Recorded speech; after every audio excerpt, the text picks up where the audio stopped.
아멘. 오늘은 교회에 대한 말씀을 한번 살펴보려고 합니다.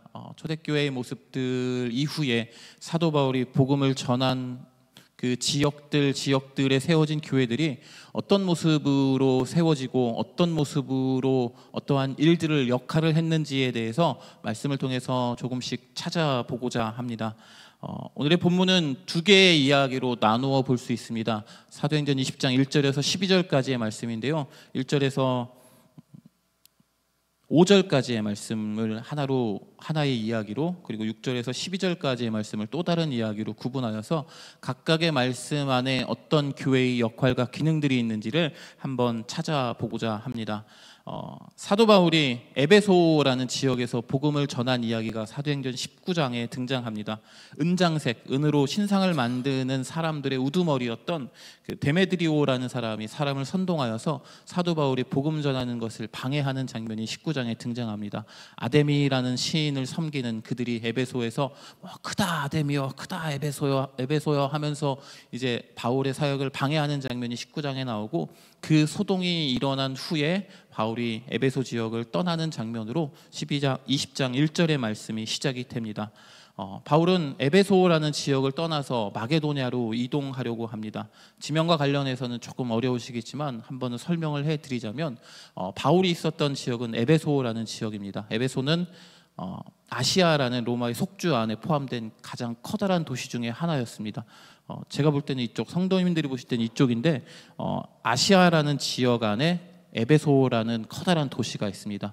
이곳에서 복음을 전하다가 사도 바울이 마게도네로 떠나야겠다라고 생각하고 위쪽으로 올라갑니다. 그리고 이곳에서 바다를 건너서 이제 마게도니아 지역으로 옮겨가야 되는데요, 사도행전 16장에 바울이 드로아라는 도시에서 환상을 보죠. 와서 우리를 도우라라는 마게도니아 사람들이 환상을 보는 그 도시입니다. 그래서 에베소에서 마게도니아 지역으로 올라가서 드로아라는 도시에서 바다를 건너 이제 마게도니아 지역으로 넘어가려고 합니다. 그리고 이곳에 이전에 복음을 전했던 이들을 만나서 다시 권면하고 믿음을 굳건하게 한 후에 이제 밑으로 내려와서 아가야라고 하는 지역, 그리스라는 나라가 있는 그곳입니다. 밑으로 내려와서 이곳에서 시간을 보내고, 여기에서 배를 타고 이렇게 가면은 이제 예루살렘으로 도착할 수가 있는데, 혹시라도 배에서 유대인들을 만나면 사도 바울을 미워하는 그들이 사도 바울을 해코지할 수 있으니까 안 되겠다, 우리가 다시 육로로 돌아가서 예루살렘으로 돌아가자라고 해서 다시 이 아가야 지역에서 위로 올라가서 배를 타고 드로아라는 도시로 다시 이동을 한 후에 이곳에서 사람들을 만난 후에 예루살렘으로 이동하려는 그러한 장면이 1절에서 6절까지 기록되어져 있습니다. 조금 이제 어려우시죠? 지명, 바울이 여기 있다가 여기로 갔다가 여기로 내려오는 그런 장면인데, 이게 다 어느 도시들이냐면 사도 바울이 복음을 전하고 교회가 세워졌던 장소들입니다. 바울이 복음을 전한 이후에 교회가 세워지고 예수님을 믿는 이들이 그곳에 이제 세워진 이후에 다시 한번 그들을 방문해서 믿음을 굳건하게 하고 그들의 신앙을 한번 점검해 주면서 그들과 말씀을 나눈 후에 다시 예루살렘으로 돌아가려고 하는 그러한 과정 가운데 있는 이야기들입니다. 이때 바울의 일행으로 기록된 이들이 4절에 기록되어 있습니다. 이들은 아마도 예루살렘 교회를 돕기 위한 연보, 헌금들을 가지고 가는 사람들이라고 생각할 수 있습니다. 말씀드렸던 이 교회의 그 대표들이 이 사람들이 아닐까라고 사람들은 생각하고 있는데요, 로마서 15장에 있는 말씀을 보면 이들이 함께 가고 있는 목적에 대해서 조금 더 자세히 알 수 있습니다. 우리 로마서 15장 25절에서 27절까지의 말씀을 함께 읽도록 하겠습니다. 그러나 이제는 내가 성도를 섬기는 일로 예루살렘에 가노니, 이는 마게도냐와 아가야 사람들이 예루살렘 성도 중 가난한 자들을 위하여 기쁘게 얼마를 연보하였음이라. 저희가 기뻐서 하였거니와 또한 저희는 그들에게 빚진 자니, 만일 이방인들이 그들의 영적인 것을 나눠 가졌으면 육적인 것으로 그들을 섬기는 것이 마땅하니라. 아멘. 26절에 이렇게 나오고 있죠. 마게도니아와 아가야 사람들이 예루살렘 성도 중에 가난한 자들을 위하여 기쁘게 얼마를 연보하였음이라라고 로마서 15장 26절에 기록되어져 있습니다. 이 연보한 재물들을 가지고 예루살렘 교회까지 가는 바울을 전송하기 위한 목적, 아니면 또 그곳까지 함께 가기 위한 목적으로 이 사도행전 20장 4절에 있는 사람들이 등장하였다라고 성경학자들은 이해를 하고 있습니다. 그래서 6절까지의 말씀을 통해서 우리가 알 수 있는 부분은 복음을 전하고 또 복음을 받아들이는 형제들을 위해서 수고하는 바울의 모습, 그리고 예루살렘 교회를 위해서 연보를 하는 이방 교회의 모습들에 대한 내용들을 볼 수 있었습니다. 교회가 어떤 모습을 보여야 할지에 대한 말씀을 나눈다라고 시작 부분의 말씀을 드렸는데요. 이 말씀들이 힌트를 주고 있습니다. 첫 번째로는 교회가 가져야 할 역할은 복음을 전하는 것이겠죠. 복음을 전할 뿐만 아니라 복음을 듣고 믿음을 가진 이들에게 찾아가서 그들을 더욱 굳건하게 해주는 역할까지도 교회의 기능, 교회의 역할이라고 말씀드릴 수 있습니다. 이것을 우리는 전도와 신방이라고 표현하고 있습니다. 그리고 두 번째는 연보라는 단어를 로마서 15장의 말씀을 통해서 사용했는데요. 어려운 이웃을 돕는 것이라고 말할 수 있겠죠. 사도행전 20장과 로마서 15장에 있는 말씀을 살펴보면 이방 교회들이 연보를 하는 이 모습은 참으로 특별한 일이었습니다. 그들이 연보의 대상이 예루살렘 교회였기 때문입니다. 예루살렘 교회는 모든 교회의 중심지 또는 시작점이라고도 말할 수 있는 곳입니다. 그곳에서 파송된 바나바, 그리고 바나바가 끌어들인 바울에 의해서 복음을 들은 아시아에 있는 교회들, 마게도냐에 있는 교회들, 그리고 아가야 지역에 있는 교회들이 예루살렘 교회에 있는 성도들이 어렵다라는 소식을 듣고 그들을 위해서 우리가 돈을 모아서 그들을 좀 도와야겠다라고 하면서 구제의 헌금들을 하였고, 그 교회의 대표들이 그 재물들, 그 연보들을 들고 이동하는 모습들을 살펴보았습니다. 이를 통해 우리 교회로 따지자면 이런 거죠. 교회에서 개척해 나간 목사님들의 교회에서 한밭제일교회가 어렵다라는 소식을 이제 어떻게 듣고 우리가 좀 헌금을 내서 교회를 좀 도와야겠다라고 생각하고 연보를 모아서 이제 교회에 전달해주는 그런 모습으로 조금 거꾸로 된 듯한 느낌으로, 그럼에도 불구하고 교회가 이런 모습을 보여야겠다라고 생각하면서 구제하려는 모습들을 지금 보여주고 있습니다. 교회는 상대가 어떤 사람들이든지 어떤 공동체든지 상관없이 어려운 상황에 처해 있는 이웃들을 돕는 그런 모임이라고 말할 수 있을 것입니다. 여기까지를 보면 교회가 가진 복음을 전파하고 그리고 믿음을 굳건하게 하는 일, 그리고 연보를 통해서 이웃을 돕는 일들이 나타났음을 따져보았습니다. 이를 전도, 신방, 구제라는 단어로 표현할 수 있습니다. 그리고 이것이 교회가 가지고 있는 역할이라고 말할 수 있겠죠. 중요한 것은 누가 시켜서 이러한 일들을 행하는 것이 아니고요, 복음을 듣고 말씀에 대해서 고민하고 궁구할 때 깨닫게 된 내용들이라는 점입니다. 그리스도인이라면, 교회라면 자연스럽게 행하게 되는 역할이나 기능이라고 말할 수 있습니다. 전도, 신방, 구제라는 단어를 일단 기억하신 후에 이제 6절부터 12절 말씀, 7절부터 12절까지의 말씀으로 넘어가 보도록 하겠습니다. 이 7절에서 12절까지는 드로아라는 지역에서 만난 제자들이 예배를 드리는 모습이 기록되어 있습니다. 드로아의 그리스도인들과 앞에서 이야기한 교회의 대표들이 같이 모여서 이들이 모여서 예배를 드립니다. 그 주간의 첫날이라고 기록되어져 있으니 이날은 우리로 따지면 일요일이 되는 것이겠죠. 이전에는 안식일, 토요일에 예배를 드렸었는데 그리스도인들은 예수님께서 부활하신 그 날을 기념하면서 이제 예배를 드리기 시작합니다. 아마도 일요일에 예배를 드리는 것이 분명하게 드러난 본문이 이 본문이라고 말씀드릴 수 있을 듯합니다. 어쨌든 바울은 이제 날이 밝은 후에 자신이 가고자 하는 길을 떠나려고 합니다. 바울과 만날 시간이 이제 하루밖에 남아있지 않은 상황입니다. 함께 모여서 예배를 드리고 바울에게서 말씀을 듣고 있습니다. 바울의 말이 밤중까지 계속 이어지자 사람들이 등불을 많이 켰죠. 그리고 바울이 강론하는 것을 더 오래 하자 창가에 걸터 앉아있던, 모두가 다 아시는 이 이름 유두고라는 청년이 3층에서 떨어져서 죽게 됩니다. 유두고를 칭하는 청년이라는 단어는 이스라엘에서 8살에서 14살 정도 되는 아이들에게 해당하는 단어입니다. 이 청년이라는 단어가요. 그렇게 보면 유두고는 우리가 생각하는 것보다 더 어린, 지금으로 치면 초등학교 학생 또는 중학교 학생 정도 되는 그러한 사람이었습니다.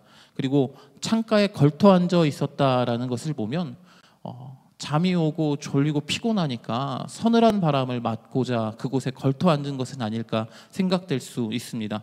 차갑고 신선한 공기를 찾아서 거기에 앉은 것이죠. 어떤 의미냐면 이 어린 소년은 사도 바울이 전해주고 있는 말씀을 더 듣고 싶고 더 듣고 싶기 위해서 잠을 깨고자 창가 쪽에 걸터 앉아 있었던 것으로 볼 수 있습니다. 그리고 잠을 이기지 못하고 떨어져 버린 것이죠.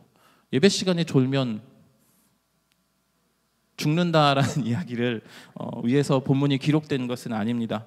말씀을 듣기 위해서 애쓴 한 명의 소년에 대한 이야기를 전해주면서 초대교회 예배가 어떠했는지에 대해 말해주고 있죠. 그리고 말씀을 들을 때 어떠한 마음으로 어떠한 모습으로 들어야 하는지에 대한 이야기입니다. 떨어진 유두고의 몸 위에 바울이 엎드려서 그의 생명이 그에게 있다고 외칩니다. 유두고의 죽음을 확인한 사람은 누구였을까요? 사도행전을 기록했던 의사였던 누가입니다. 그가 유두고가 죽었다라고 기록했으니 정말로 죽었을 것인데 바울이 유두고의 몸 위에 엎드려서 생명이 그에게 있다라고 말하면서 기도하자 마치 엘리야가 사르밧 과부의 아이의 몸 위에 포개어 그를 안고 그를 살려냈던 것처럼 유두고도 다시 살아나게 됩니다. 모인 무리들은 그런 후에 다시 말씀을 듣다가 날이 새는 것을 보게 됩니다. 바울이 이렇게 말씀을 전하는 것을 표현한 단어는 그 헬라어로 보면 다이얼레고마이라는 단어입니다. 영어로 대화라고 하는 다이얼로그라는 단어의 어원이 된 것인데요. 바울이 여기서 강론하는 모습은 저희가 지금 이렇게 말씀을 전하는 것처럼 일방적으로 말씀을 전하는 그런 장면은 아니었을 것입니다. 서로 질문하고 또 대답하고 의견을 이야기하고 또 거기에 대한 생각을 이야기하는 것처럼 말씀을 가지고 서로 나누는 그러한 장면으로 여겨질 수 있습니다. 모인 사람들이 궁금해하고 있는 내용을 바울이 성경을 통하여서 해석해주고 있는 그러한 시간으로 여겨집니다. 바울의 강론이 길었던 것은 분명한데요. 아무도 강론을 멈춰달라고 말하지 않았습니다. 유두고뿐만 아니라 모인 다른 사람들 중에 졸음에 빠진 이들이 분명히 있기는 있었겠죠. 그런데도 불구하고 누구도 바울이 전하는 말씀을 길다라고 그만하라고 이야기하지 않고 날이 셀 때까지 그 말씀이 계속되었습니다. 심지어 유두고가 떨어져서 죽고 다시 살아난 이후에도 강론이 다시 시작되는 것을 볼 수 있습니다.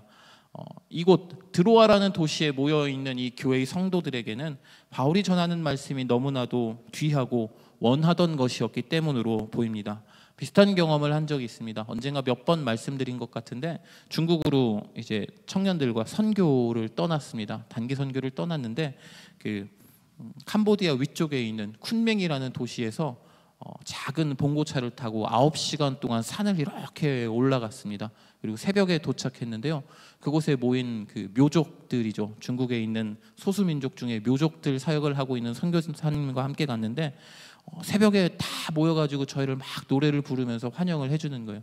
그래서 와 감사하다라고 이제 그러나 피곤하니까 우리는 이제 푹 쓰러져서 잤습니다. 그리고 저녁 때쯤 되자 그 묘족 교회의 성도님들이 한 100명에서 200명 사이 정도 되는 인원이었는데 작은 집 안에 빼곡하게 모여 앉아서 선교사님이 전해주는 말씀을 듣는데 저희들은 이제 중국말을 할 수가 없으니까 무슨 말을 하는지는 모르겠는 거예요. 그래서 그래도 그냥 이렇게 앉아서 전해주시는 말씀을 이제 소리를 듣고 있었죠. 그런데 1시간이 지나고 2시간이 지나고 3시간이 지나고 4시간이 지나고 12시가 다 돼가는데도 끝날 기미가 보이지 않는 거죠. 어쨌든 막 시간이 많이 흘러서 이 예배가 끝났는데요. 마지막에 선교사님이 이야기를 해주시는 겁니다. 예배가 늦게 끝나고 자신과 그 묘족 성도님들과의 대화가 길어진 것에 대해서 이해해 달라고, 그들은 이 말씀, 이 성경에 있는 말씀을 들을 수 있는 기회가 지금밖에 없는 사람들이어서 어쩔 수 없이 길게 했다라고 말씀을 하셨습니다. 무슨 이야기냐면 그분들은 하나님의 말씀을 읽을 수는 있겠지만, 그리고 누군가로부터 들을 수는 있겠지만 정확하게 해석하고 그 말씀이 의미하는 바를 들을 수 있는 시간은 그 선교사님이 오시는 그때뿐이었던 것이죠. 그래서 우리들이 피곤해하는 것을 보시면서도 이 성도님들을 위하여서 계속해서 말씀을 전했던 그러한 모습들을 살펴본 적이 있습니다. 사도행전에 등장하는 빌립이 만난 에디오피아 내시가 이사야서의 말씀을 읽어도 그 뜻을 알지 못하자 빌립이 가서 그것을 설명해주고 그 내시에게 세례를 주는 모습처럼 중국에 있었던 그 성도님들은 하나님 말씀에 대한 이해가 없었기 때문에 끝까지 그 말씀을 들으려고 했던 것이고요. 오늘 본문에 등장하고 있는 드로아에 모여 있는 이 성도님들 또한 마찬가지로 사도 바울이 전해주고 있는 하나님의 말씀을 듣기 위해서 늦은 시간까지 그렇게 모여서 말씀을 듣고 들었던 것이겠죠. 말씀을 대하는 우리의 모습들을 조금 돌아보게 합니다. 우리 교회를 비롯한 모든 설교는 대부분 이렇게 일방적인 모습이죠. 이 방법이 잘못된 것은 아니지만 이와 더불어서 서로 이렇게 대화할 수 있는 말씀을 나누는 시간이 있었으면 좋겠다라는 생각을 많이 해보았습니다. 그런데 감사하게도 우리가 지금 진행하고 있는 90일 말씀 캠프가 이런 역할을 대신 해줄 수 있을 듯합니다. 목사님들에게 카톡으로 계속해서 질문하시고 이건 뭡니까? 이건 뭡니까? 제가 여기 읽다가 이런 부분 궁금해졌는데 좀 알려주세요라고 질문하시면 아마 목사님들이 다 대답해 주실 겁니다. 이상에서 드러나는 교회의 기능은 예배의 모습 그리고 가르침의 모습들입니다. 말씀에 대한 사모함이 이 안에 포함되어져 있습니다. 밤이 늦도록 말씀을 듣고자 하는 성도님들의 모습과 또 열정적으로 말씀을 강론하는 바울의 모습이 유두고라는 사람의 죽음이라는 사건으로 인해서 더욱더 분명하게 드러나고 있는 것이죠. 이렇게 두 개의 이야기를 살펴보았습니다. 사도 바울이 에베소를 떠나서 마게도냐와 아가야 지역을 거쳐서 다시 예루살렘으로 가는 여정에서 이를 배웅하고 연보를 전하려고 하는 사람들과 모여서 예배드리고 있는 모습들을 사도행전 20장 1절에서 12절까지의 말씀을 통해서 살펴보았습니다. 그리고 이 안에서 유두고라는 사람의 이야기를 통해서 말씀을 사모하는 교회의 모습들을 살펴보았습니다. 그리고 설교 시간에 졸아도 죽지 않는다는 것을, 더욱 중요한 것은 가르침을 사모하는 모습이라는 것을 이제 말씀을 통해서 알 수 있었습니다. 이렇게 교회의 여러 가지 모습들을 이 본문 안에서 찾아보았습니다.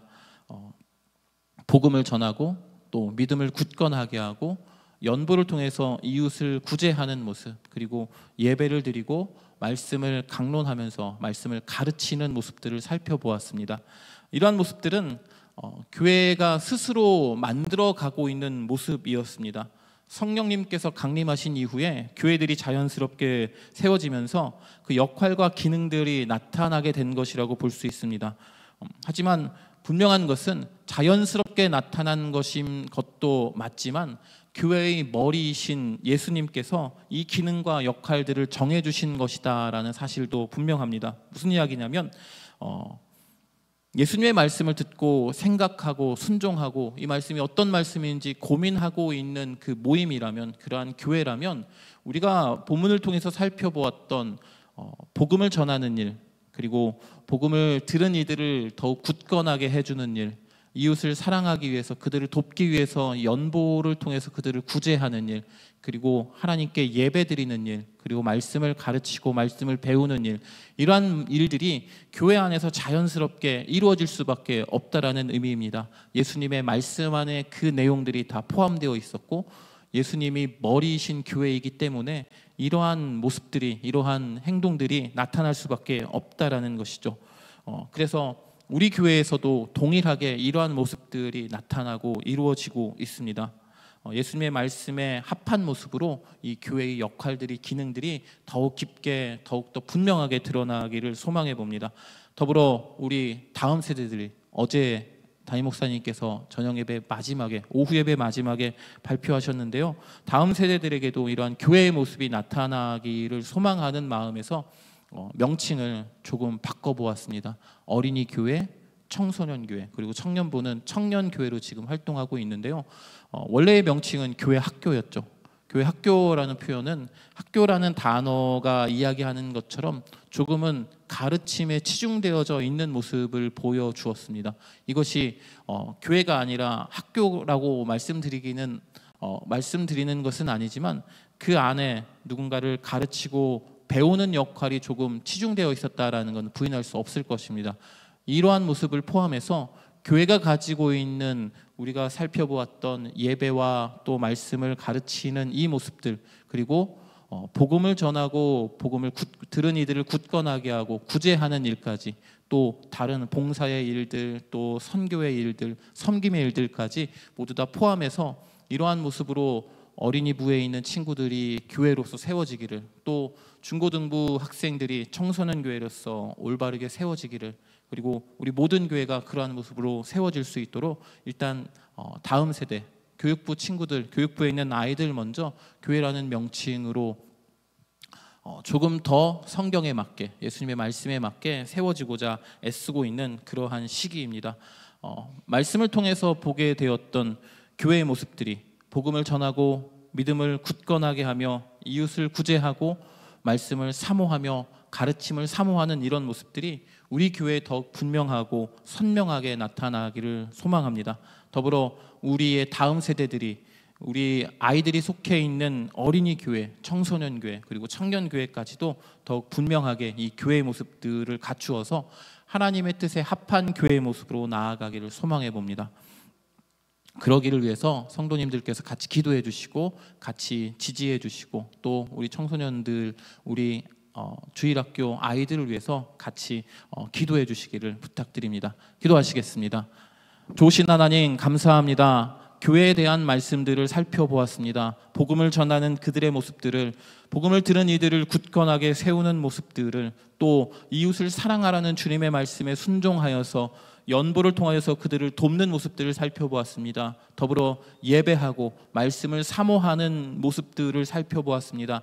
예수님의 말씀대로 살아가고자 하는 이들이라면, 예수님의 말씀대로 순종하고자 하는 공동체라면, 교회라면 자연스럽게 나타날 수 있는 이 말씀들을, 이 모습들을 살펴보았습니다. 주님, 우리 교회가 이러한 모습들을 더욱더 분명하게 드러날 수 있도록 인도하여 주옵소서. 더 선명하게 복음을 전하고 또 신방하고 구제하고 예배하고 말씀을 전할 수 있는 교회가 될 수 있도록 주님 인도하여 주옵소서. 지금까지 우리를 지켜주시고 인도하셨던 하나님의 은혜가 더욱더 선명하게 이제부터 일어날 수 있도록 주여 도와주옵소서. 감사드리며 예수님의 이름으로 기도합니다. 아멘.